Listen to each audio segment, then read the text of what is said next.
I'd like to alert members to my position as one of the vice chairs of the F40 group, which represents 43 local authorities with historically low funding for education and campaigns for fairer funding for schools and SEND provision. Ms Butler, Somerset is one of these councils. Their 26 dedicated schools grant allocation is just £8,500 per student, while some councils get nearly £5,000 more than that per pupil. The launch of the national funding formula for mainstream schools in 2018 introduced a minimum per pupil funding level designed to level up funding.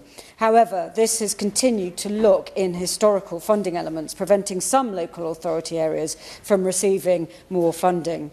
The Liberal Democrats understand the need for regional variation to ensure that schools can operate successfully, but this shouldn't come at the expense of schools elsewhere that often struggle to make ends meet.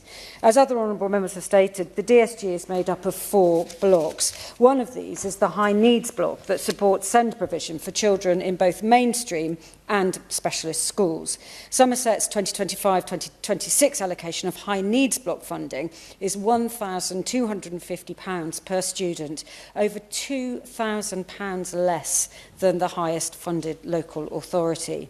Now, it's been stressed many times that the SEND system is broken, and the variance of unequal funding of DSG is a big reason for this.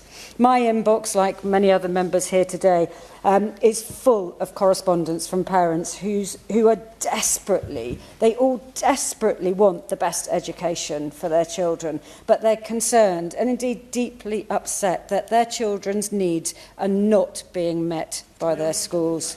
Yes, of course. My honourable friend for giving way. My area, Harrogate and Knaresborough, is North Yorkshire Council, and it similarly is one of those areas of the F40 that she mentions. We on the high needs funding, we're 146 out of 151, I think it is, in terms of the lowest funding that we receive. That's causing real challenges in the context of a rural setting, with children having to travel for hours sometimes to get to school. I wondered if she shares my concerns about this low levels of funding, and then when it's compacted by the fact that we've seen a cut to rural services delivery grant that local authorities receive too.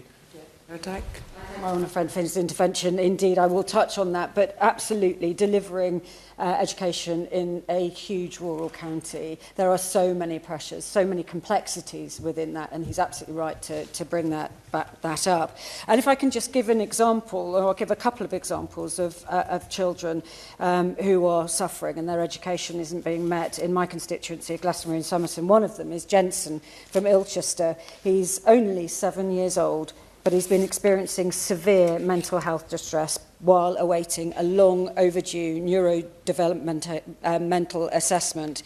His mother told me that he's lost all enjoyment in life, and he's missing his education and he's missing his friends. And all the while he's being passed between services and services. But Jensen isn't alone in this situation. Many other children in Glastonbury and Somerton are facing similar challenges. Charlie, for example, from Castle Carey. Now, he's got an EHCP, but his school are simply not able to meet his needs. His mother said that he's been left for months without his educational needs, as specified in his EHCP, being met. And as a result, his behaviour at school and his mental health are declining. The differential in DSG funding means that children like Jensen and Charlie and many others, heartbreakingly, just can't get the support that they deserve. And Ms Butler, families are being left to suffer alone, fighting a system that just isn't working for them. We know the system is broken. However, the ISOS report released last year found that all actors within the system are behaving rationally, so schools, councils and parents, but the system just isn't up to scratch. The funding model needs to be reformed to make it more responsive to changes, so individual schools can receive the funding that is based on need. So I urge the Minister to consider reviewing the funding formulas for both schools and high needs. Ms Butler, the Liberal Democrats have a plan to invest in our education sector above the rate of inflation so we can ensure all schools have the capacity to operate sustainably. This also means that we must give our local authorities the financial support that they need.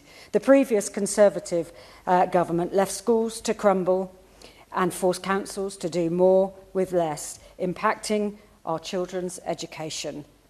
The consistent budgetary strain doesn't allow local authorities to create long-term plans for children with SEND.